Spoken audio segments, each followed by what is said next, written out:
नमस्कार। आकाशवाणी जयपुर अजमेर से प्रस्तुत हैं प्रादेशिक समाचार।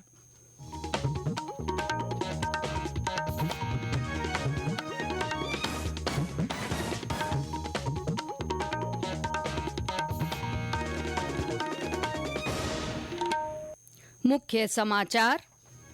प्रधानमंत्री नरेंद्र मोदी आज वीडियो कॉन्फ्रेंसिंग के जरिए 3 वंदे भारत ट्रेनों को हरी झंडी दिखाकर रवाना करेंगे। भारत सहित 8 देशों की वायु सेनाओं का संयुक्त अभ्यास तरंग शक्ति का दूसरा चरण जोधपुर में शुरू। अत्याधुनिक विमान दिखाएंगे युद्ध कौशल। जयपुर में पुलिस अधिकारियों की राज्य स्तरीय कार्यशाला का समापन। सुझावों के आधार पर बेहतर पुलिसिंग और कानून व्यवस्था का बनेगा रोड मैप। और प्रदेश के उत्तरी और दक्षिणी जिलों में मानसून की गतिविधियां जारी। राजधानी जयपुर में कल रात भर चला बारिश का दौर।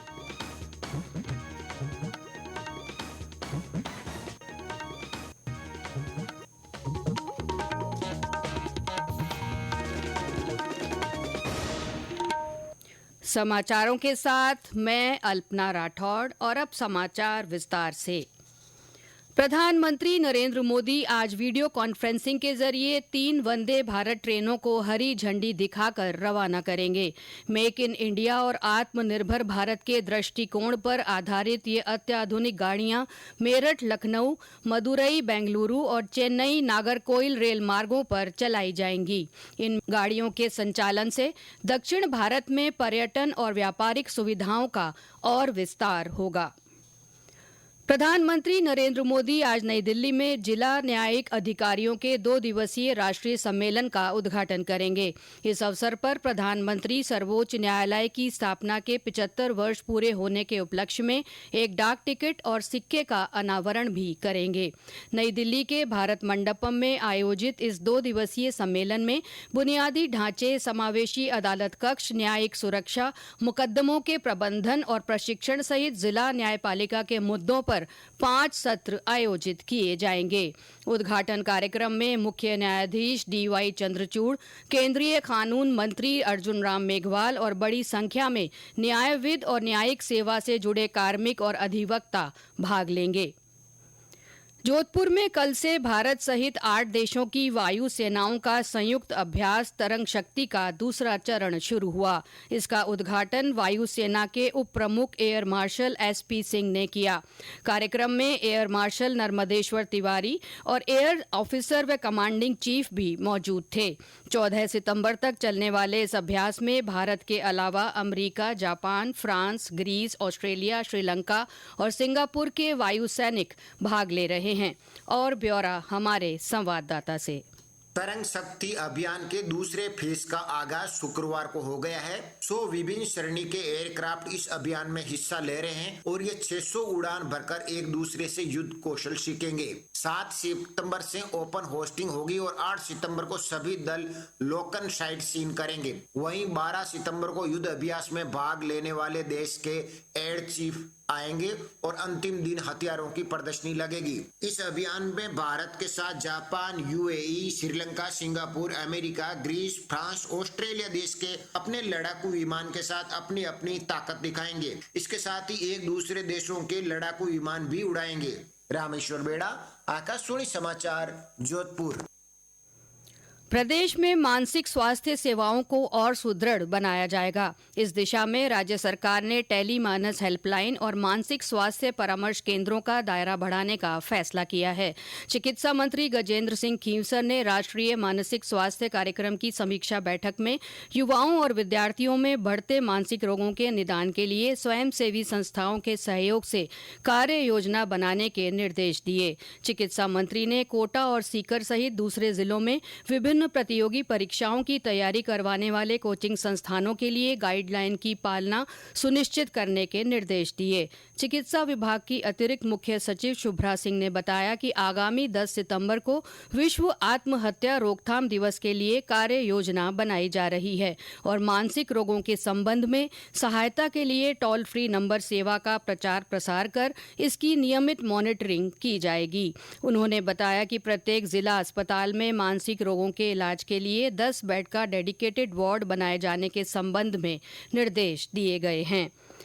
जयपुर दिल्ली के बीच चलने वाली डबल डेकर रेलगाड़ी को नई साज सज्जा के साथ चलाया जाएगा। दोनों शहरों के बीच संचालित इस लोकप्रिय गाड़ी में यात्रियों के आरामदायक सफर के लिए electropneumatic flushing system, wash basin, sensor युक्त इंडिकेटर और आरामदायक सीटों के साथ कुशन, हैंडल और रिसाइकलिंग का नया कार्य किया गया है। उत्तर पश्चिम रेलवे के अनुसार इस गाड़ी के सभी 21 कोचों के अपडेशन और नवीनीकरण के कार्य को पूरा कर लिया गया है। ये सभी काम अजमेर रेलवे कारखाने में करवाए गए हैं। ये समाचार आकाशवाणी जयपुर अजमेर से प्रसारित किए जा रहे हैं। जयपुर में राज्य स्तरीय पुलिस अधिकारियों की कार्यशाला का कल समापन हो गया। पुलिस महानिदेशक उत्कल रंजन साहू ने बताया कि 2 दिवसीय कार्यशाला में कई महत्वपूर्ण सुझाव निकलकर सामने आए हैं। इनके आधार पर बेहतर पुलिस और कानून व्यवस्था का रोड मैप तैयार किया जाएगा। उन्होंने बताया कि पुलिस मुख्यालय के स्तर से इन सुझावों और अनुशंसाओं को शामिल करते हुए एक ड्राफ्ट तैयार किया जाएगा। इसे आने वाले दिनों में अंतिम रूप देकर उच्च स्तर पर भेजा जाएगा। श्री साहू ने तकनीकी सत्रों के दौरान प्रदेश में अपराध नियंत्रण और जन सुरक्षा के लिए प्रदेश की पुलिस टीम की सक्सेस स्टोरीज और केस स्टडीज की सराहना करते हुए पुलिस कर्मियों को बधाई दी।